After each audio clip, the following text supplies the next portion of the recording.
South Korea's ruling Conservative Party failed to regain a majority in parliament in an election on Wednesday, dealing a stinging blow to President Park Geun-hye and denting prospects for the party's success in a 2017 presidential vote. The failure to secure a majority by Park's ruling Saenuri Party will also likely mean her government will face more deadlock in the National Assembly as she tries to push through legislation to boost a sluggish economy and create jobs. The Saenuri Party had been expected to win a majority in the 300-seat, single-chamber parliament but was likely to end up with about 125, KBS television projected at 1500 hours o'clock GMT with about 70% of the votes counted, citing National Election Commission preliminary results. The main opposition Minjoo Party was expected to win 119 seats. The People's Party, an opposition splinter party, was expected to win 39 seats. The rest of the seats were expected to go to independents and a minority leftist party.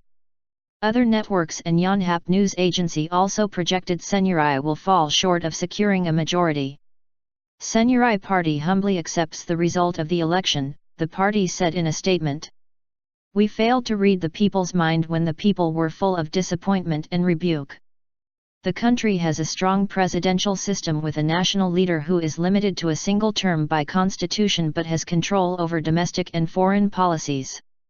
Control of parliament would have provided the Saenuri Party with a solid platform to launch its efforts to field a winning candidate in a presidential election late next year to find Park's successor at the end of her single, 5-year term. Turnout was higher than in 2 previous elections, defying expectations of analysts and politicians who thought discontent over a sluggish economy, and political squabbling that resulted in a 4-year legislative term considered one of the least productive ever, would keep voters away. Saenuri held half of the 292 seats in the outgoing assembly. Before recent defections, it held a majority with 157 of the 300 seats. Voters expressed frustration that Parliament has neglected issues such as jobs and national security in Asia's 4th largest economy and focused more on protecting political interests.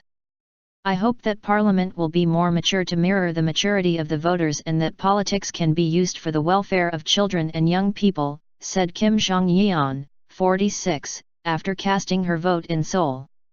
Park's legislative agenda had been bogged down in a parliament deadlocked by feuding and she had blamed both sides for hamstringing her push to boost growth, create jobs, and get on with structural reforms. South Korea's economy grew 2.6% last year and youth unemployment reached 12.5% in February, the highest since the government started keeping records in 1999, compared with single-digit joblessness in other age groups.